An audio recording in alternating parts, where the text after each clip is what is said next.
जय श्री राधे कृष्ण। आप सभी को श्री कृष्ण जन्माष्टमी की हार्दिक शुभकामनाएं। आज श्री कृष्ण जन्माष्टमी का पर्व है। आज के दिन श्री कृष्ण जन्माष्टमी का व्रत रखना चाहिए। साथ ही श्री कृष्ण जन्माष्टमी व्रत कथा का श्रवण करना चाहिए। इससे व्रत का पूर्ण फल प्राप्त होता है। तो आइए सुनते हैं श्री कृष्ण जन्माष्टमी व्रत कथा। प्राचीन समय की बात है।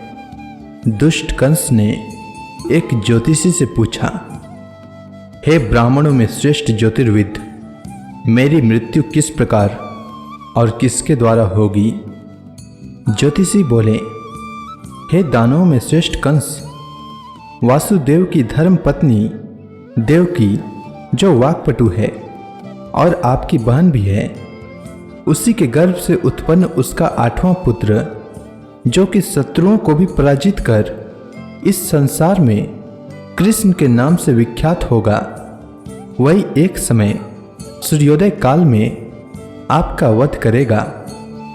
ज्योतिषी की बातें सुनकर कंस ने कहा, हे देवज, बुद्धिमानों में अग्रण्य, अब आप यह बताएं कि देवकी का 8वां पुत्र किस मास में और किस दिन मेरा वध करेगा?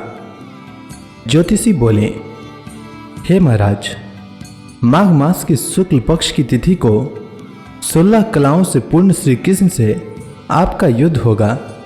उसी युद्ध में वे आपका वध करेंगे। इसलिए हे महाराज, आप अपनी रक्षा यत्न पूर्वक करें। इसके बाद कंस ने अपनी बहन को बंदी गृह में डाल दिया और अपने एक द्वारपाल से कहा, मेरी इस प्राणों से प्रिय बहन की पूर्ण सुरक्षा करना। द्वारपाल ने कहा, ऐसा ही होगा महाराज, आप चिंता न करें। कंस के जाने के पश्चात उसकी छोटी बहन दुखित होते हुए जल लेने के बहाने घड़ा लेकर तालाब पर गई। उस तालाब के किनारे एक घंघोर वृक्ष के नीचे बैठकर देवकी रोने लगी। उसी समय एक सुंदर स्त्री जिसका नाम यशोदा था, उसने आकर देवकी से प्रिय वाणी में कहा, हे कांते, इस प्रकार तुम क्यों विलाप कर रही हो? अपने रोने का कारण मुझसे बताओ। तब दुखित देवकी ने यशोदा से कहा, हे बहन, नीच कर्मों में आसक्त दुराचारी मेरा ज्येष्ठ भ्राता कंस है। उस दुष्ट भ्राता ने मेरे कई पुत्रों का वध कर दिया। इस समय मेरे गर्भ में 8वां पुत्र है, वह इसका भी वध कर डालेगा। इस बात में किसी प्रकार का संशय या संदेह नहीं है, क्योंकि मेरे ज्येष्ठ भ्राता को यह भय है कि मेरे अष्टम पुत्र से उसकी मृत्यु अवश्य होगी। देवकी की बातें सुनकर यशोदा ने कहा, हे बहन, विलाप मत करो, मैं भी गर्भवती हूँ। यदि मुझे कन्या हुई तो तुम अपने पुत्र के बदले उस कन्या को ले जाना। इस प्रकार तुम्हारा पुत्र कंस के हाथों मारा नहीं जाएगा।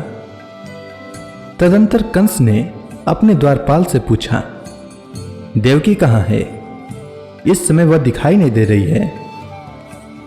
तब द्वारपाल ने कंस से नम्र वाणी में कहा, हे महाराज, आपकी बहन जल लेने तालाब पर गई हुई है।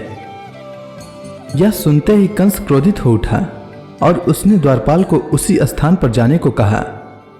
द्वारपाल की दृष्टि तालाब के पास देवकी पर पड़ी। तब उसने कहा कि आप किस कारण से यहाँ आई हैं? उसकी बातें सुनकर देवकी ने कहा कि मेरे गृह में जल नहीं था, जिसे लेने मैं जलाशय पर आई हूँ। इसके पश्चात देवकी अपने गृह की ओर चली गई। कंस ने पुनः द्वारपाल से कहा, इस गृह में मेरी बहन की तुम पूर्णतः रक्षा करो। अब कंस को इतना भय लगने लगा कि गृह के भीतर दरवाजों में विशाल ताले बंद करवा दिए और दरवाजे के बाहर दैत्यों और राक्षसों को पहरेदारी के लिए नियुक्त कर दिया। कंस हर प्रकार से अपने प्राणों को बचाने के प्रयास कर रहा था। एक समय सिंह राशि के सूर्य में आकाश मंडल में जलाधारी मेघों ने अपना प्रभुत्व स्थापित किया। भादव मास की कृष्ण पक्ष की अष्टमी तिथि को घंघोर अर्धरात्रि थी। उस समय चंद्रमा भी वृष राशि में था। रोहिणी नक्षत्र बुधवार के दिन सौभाग्य योग से संयुक्त चंद्रमा के आधी रात में उदय होने पर आधी रात के उत्तर एक घड़ी जब हो जाए तो श्रुति स्मृति पुराणोक्त फल निसंदेह प्राप्त हो जाता है। ऐसे विजय नामक शुभ मुहूर्त में श्री कृष्ण का जन्म हुआ और श्री कृष्ण के प्रभाव से ही उसी क्षण बंदी गृह के दरवाजे स्वयं खुल गए। द्वार पर पहरा देने वाले पहरेदार राक्षस सभी मूर्छित हो गए। देवकी ने उसी क्षण अपने पति वासुदेव से कहा, हे स्वामी, आप निद्रा का त्याग करें और मेरे इस अष्टम पुत्र को गोकुल में ले जाएं। वहां इस पुत्र को नंद गोप की धर्म पत्नी यशोदा को दे दें। उस समय यमुना जी पूर्ण रूप से बाढ़ग्रस्त थी, किंतु जब वासुदेव जी बालक कृष्ण को सूप में लेकर यमुना जी को पार करने के लिए उतरे, उसी क्षण बालक के चरणों का स्पर्श होते ही यमुना जी अपने पूर्व स्थिर रूप में आ गई। किसी प्रकार वासुदेव जी गोकुल पहुंचे और नंद के गृह में प्रवेश कर उन्होंने अपना पुत्र तत्काल उन्हें दे दिया और उसके बदले में उनकी कन्या ले ली। वे तत्क्षण वहां से वापस आकर कंस के बंदी गृह में पहुंच गए। प्रातः काल जब सभी राक्षस पहरेदार निद्रा से जागे तो कंस ने द्वारपाल से पूछा, अब देवकी के गर्भ से क्या हुआ? इस बात का पता लगाकर मुझे बताओ। द्वारपालों ने महाराज की आज्ञा को मानते हुए कारागार में जाकर देखा तो वहां देवकी की गोद में एक कन्या थी, जिसे देखकर द्वारपालों ने कंस को सूचित किया, किंतु कंस को तो उस कन्या से भय होने लगा। अतः वह स्वयं कारागार में गया और उसने देवकी की गोद से कन्या को झपट लिया और उसे एक पत्थर की चट्टान पर पटक दिया, किंतु वह कन्या विष्णु की माया से आकाश की ओर चली गई और अंतरिक्ष में जाकर विद्युत के रूप में परिणित हो गई। उसने कंस से कहा, हे दुष्ट, तुझे मारने वाला गोकुल में नंद के गृह में उत्पन्न हो चुका है और उसी से तेरी मृत्यु सुनिश्चित है। मेरा नाम तो वैष्णवी है। मैं संसार के कर्ता भगवान विष्णु की माया से उत्पन्न हुई हूं। इतना कहकर वह स्वर्ग की ओर चली गई। उस आकाशवाणी को सुनकर कंस क्रोधित हो उठा। उसने नंद जी के गृह में पुतना राक्षसी को कृष्ण का वध करने के लिए भेजा, किंतु जब वह राक्षसी कृष्ण को स्तनपान कराने लगी तो कृष्ण ने उसके स्तन से उसके प्राणों को खींच लिया और वह राक्षसी कृष्ण कृष्ण कहते हुए मृत्यु को प्राप्त हुई। जब पुतना की मृत्यु का समाचार प्राप्त हुआ तो उसने कृष्ण का वध करने के लिए क्रमशः केसी नामक दैत्य को अश्व के रूप में, उसके पश्चात अरिष्ट नामक दैत्य को बैल के रूप में भेजा, किंतु ये दोनों भी कृष्ण के हाथों मृत्यु को प्राप्त हुए। इसके पश्चात कंस ने कालख्य नामक दैत्य को कौवे के रूप में भेजा, किंतु वह भी कृष्ण के हाथों मारा गया। अपने बलवान राक्षसों की मृत्यु के आघात से कंस अत्यधिक भयभीत हो गया। उसने द्वारपालों को आज्ञा दी कि नंद को तत्काल मेरे समक्ष उपस्थित करो। द्वारपाल नंद को लेकर जब उपस्थित हुए तब कंस ने नंद जी से कहा, यदि तुम्हें अपने प्राणों को बचाना है तो पारिजात के पुष्प ले आओ। यदि तुम नहीं ला पाए तो तुम्हारा वध निश्चित है। कंस की बातों को सुनकर नंद ने कहा, ऐसा ही होगा महाराज, और अपने गृह की ओर चले गए। घर आकर उन्होंने संपूर्ण वृत्तांत अपनी पत्नी यशोदा को सुनाया, जिसे श्री कृष्ण भी सुन रहे थे। एक दिन श्री कृष्ण अपने मित्रों के साथ यमुना नदी के किनारे गेंद खेल रहे थे और अचानक उन्होंने गेंद को यमुना में फेंक दिया। यमुना में गेंद फेंकने का मुख्य उद्देश्य यही था कि वे किसी प्रकार पारिजात पुष्पों को ले आएं। अतः वे कदम्ब के वृक्ष पर चढ़कर यमुना में कूद पड़े। कृष्ण के यमुना में कूदने का समाचार श्रीधर नामक गोपाल ने यशोदा को सुनाया।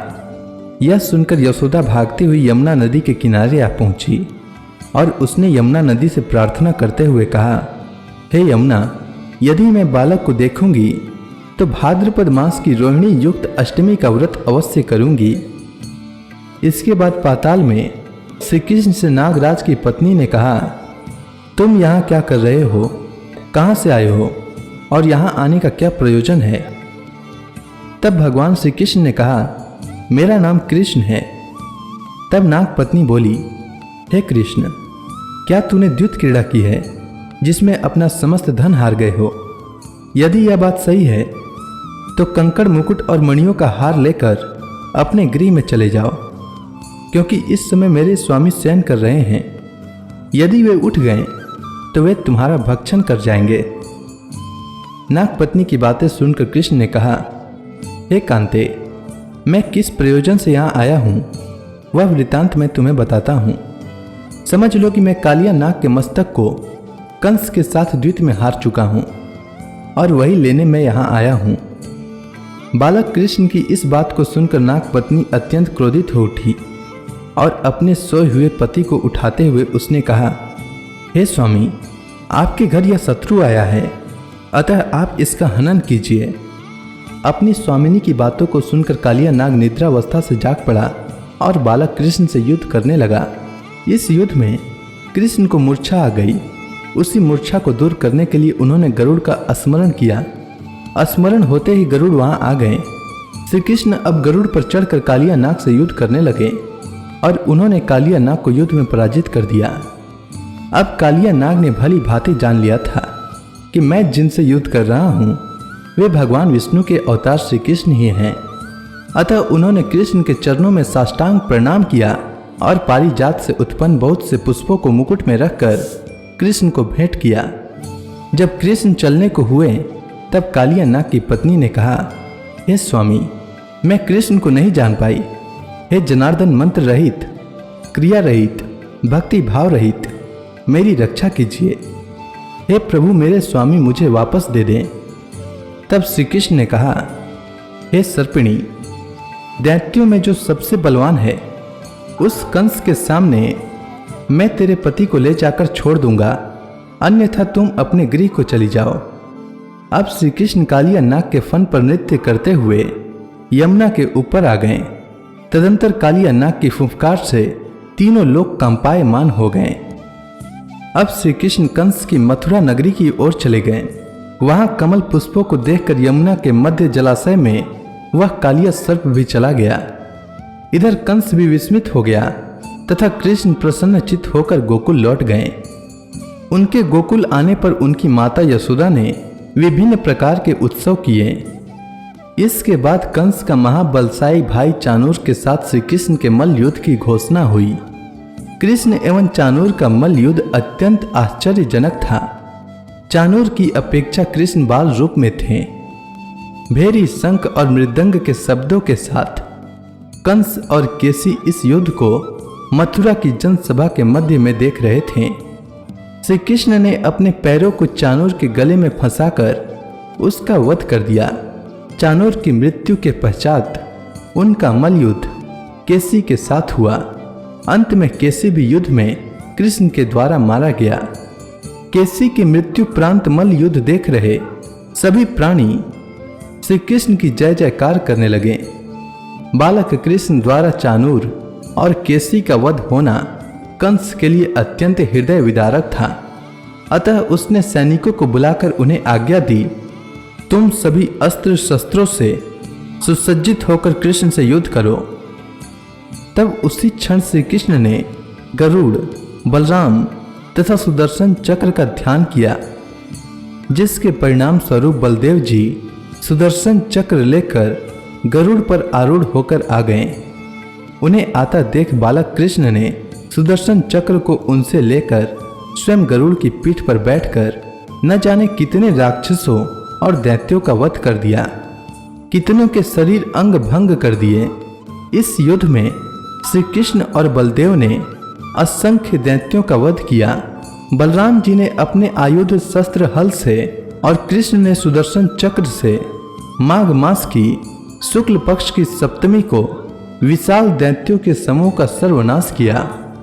जब अंत में केवल दुराचारी कंस ही बच गया तो कृष्ण ने कहा, हे दुष्ट, अधर्मी, दुराचारी, अब मैं इस महायुद्ध स्थल पर तुझसे युद्ध करूंगा तथा तेरा वध कर इस संसार को तुझसे मुक्त करूंगा।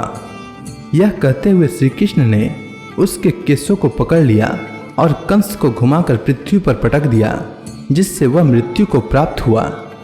कंस के मरने पर देवताओं ने शंख घोष व पुष्प वृष्टि की। वहां उपस्थित समुदाय श्री कृष्ण की जय जयकार कर रहा था। कंस की मृत्यु पर नंद देव की वासुदेव, यशोदा और इस संसार के सभी प्राणियों ने हर्ष पर्व मनाया। तो इसी के साथ श्री कृष्ण जन्माष्टमी का व्रत कथा पूर्ण होता है। उम्मीद है आपको यह कथा अच्छी लगी होगी, तो प्रेम से बोलिए श्री कृष्ण भगवान की जय, बांके बिहारी लाल की जय।